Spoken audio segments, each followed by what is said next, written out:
1 Muharram detik permulaan, perkiraan tahun Islam hijrah, perpindahan Nabi dan umat Islam dari kota Mekah ke kota Madinah. Assalamualaikum warahmatullahi wabarakatuh.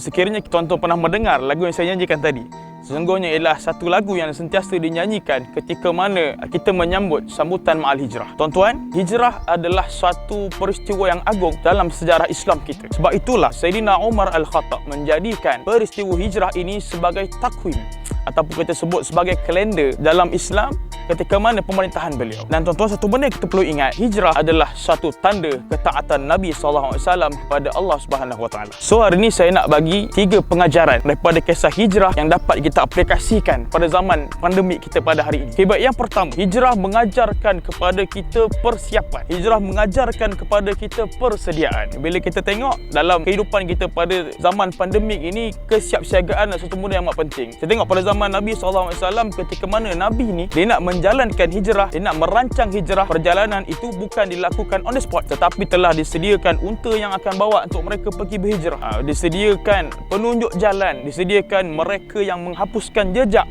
dan juga puteri-puteri Sayyidina Abu Bakar menghantar makanan kepada Nabi SAW dan ayah mereka. So, segalanya disediakan, dirancang dengan teliti. Satu Nabi SAW rancang. Yang kedua, bila kita melihat dan kita meneliti sirah berkenaan dengan hijrah ini, satu benda kita perlu ingat bagaimana Nabi SAW menyatukan kaum Muhajirin dan juga kaum Ansar. Bahkan sebelum itu, kaum Ansar yang terdiri daripada kaum Aus dan Khazraj ini, Nabi SAW satukan. Padahal mereka itu sebelumnya telah pun bergaduh dan bersengketa selama beratus-ratus tahun. Tapi atas dasar Islam dan atas dasar kesatuan, Nabi SAW menyatukan mereka, mempersaudarakan Muhajirin dan Ansar ini. Jadi apa yang kita dapat? Pengajaran yang kita dapat ambil adalah bagaimana sebuah persaudaraan Islam yang terbentuk, yang menatijahkan kepada apa? Kepada sikap saling membantu, saling toleransi, memudahkan antara kawan-kawan, antara sahabat-sahabat, antara jiran. Kalau kita bawa peristiwa itu kepada aplikasi di zaman pandemik, kita bantulah kawan-kawan kita bantulah sahabat-sahabat kita. Kita ambil pengajaran daripada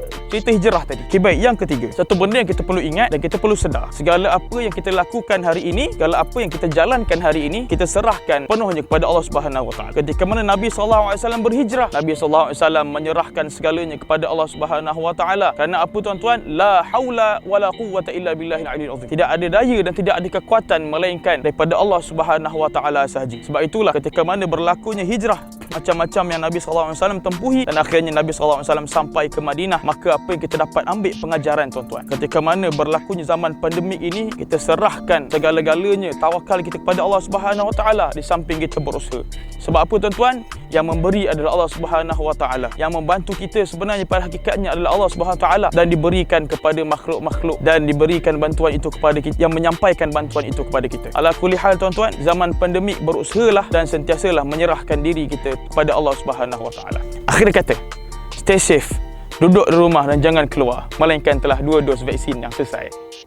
Okey, terima kasih. Assalamualaikum. 1 Muharram